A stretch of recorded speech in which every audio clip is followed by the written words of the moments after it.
Well, hello everyone, it's Brett here, Lionheart84. It's the 7th of July and I'm planning to do, weather permitting, a short weekly update on my pineapple guava plants now, or fijoas. That's Acaceloiana, because I want to document, as I did last year, the development from flowering stage to hopefully fruit set, and then finally to ripe fruit. So as they're running late this year, I thought I'd start this series at the end of the first week of July. Now this is my unnamed variety here, and this has got quite a lot of flower buds appearing on it now, as you can see, or quite a lot of flowers opening. This was the first one that I got in my garden, and it was an unnamed one. I've cut it back heavily this year, which seems to have caused a flush of new growth and obviously plenty of flowers on it. And the main reason I've now got this one is a pollinator for my named varieties. So it does produce fruits. They're rounds. They were very small last year. I might try thinning them this year in the hope that it encourages much bigger fruits. Or not much bigger, but at least big enough to be worthwhile eating, because most of them were very small and they just weren't worth the effort to eat them, to be honest. But that's the larger one. To the left of it I've got a mammoth which didn't have a single flower last year, and for whatever reason I'm not sure why, but it seems to have a big lack of flowers this year as well. There are some flower buds right down, I don't know if we'll be able to see them, but it's got a handful of flower buds right down the bottom, and I've noticed a couple developing higher up on the plant, but very sparse. So if they do open, I'll obviously make an effort to cross-pollinate them, and I'll document that in the videos each week as we progress. Now, in the same border, I've got a Triumph.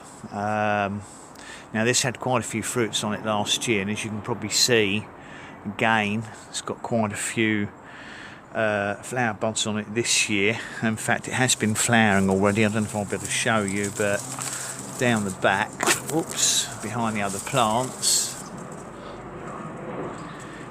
it has got flowers and flower buds on it, and I have been cross-pollinating it. There's more buds opening down here, so if it sets fruit we should have quite a few of the Triumph variety this year. Again, it's in the ground, it's been in for at least 2 years, and it did have some fruits on it last year which weren't a bad size. So we just walk over to the other plants I've got very quickly. I've got here, this one is a Coolidge, has got 1 or 2 flower buds appearing, so I'll be trying to pollinate those as well.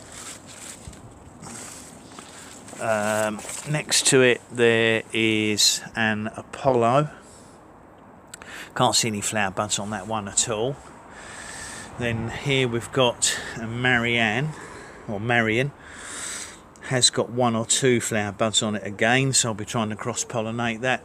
And then tucked away behind there, which I can't easily film at the moment, I've got a Gemini, another Triumph, and another Mammoth, and all of those seem to have some flower buds on them. So again, I will be trying to hand pollinate them, because they don't seem, for whatever reason, they don't seem to be attractive to bees or insects in this country. I haven't noticed, perhaps some hoverflies, but they don't seem to attract our types of bees over here. Now I think that in their natural habitat they're pollinated certainly by birds, perhaps hummingbirds, and I think they're probably pollinated by some other varieties of insects that we perhaps don't even have here.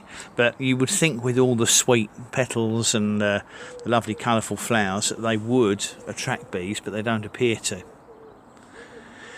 Anyway, that was just a quick overview. I have noticed one thing actually, I get quite a lot of ants on the plants, although they don't seem to get green. They don't seem to get any green fly or scale insects on them at all, but there's quite a lot of ants. So, and I see the ants on the flowers, so I'm thinking that maybe there's a possibility the ants might spread a bit of pollen, so they might help with pollination as well. And I said I have seen hoverflies near the flowers, but nothing else seems to be attracted to them, even though we can eat the petals. Anyway, that was one of my plan is to try and do a weekly update to see when the embryo fruits first become apparent on the plants, and then obviously I'll run it right up to October or November if the fruits develop, to see how long it takes for each plant to produce fruits and what sort of sizes the fruits on the different plants will reach. So that was a quick intro to the pineapple guava season. Thanks for watching the video.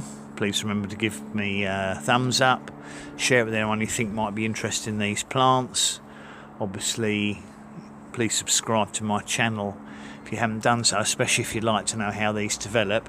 And remember to click on the bell if you want updates and new videos as they come out. And I'll try and put out a short video each week on the pineapple guavas. This one's a longer one because it's the intro, but I won't spend so much time on them next time. So thanks everybody for watching. I'll catch up with you all in the next video. Brett out for now.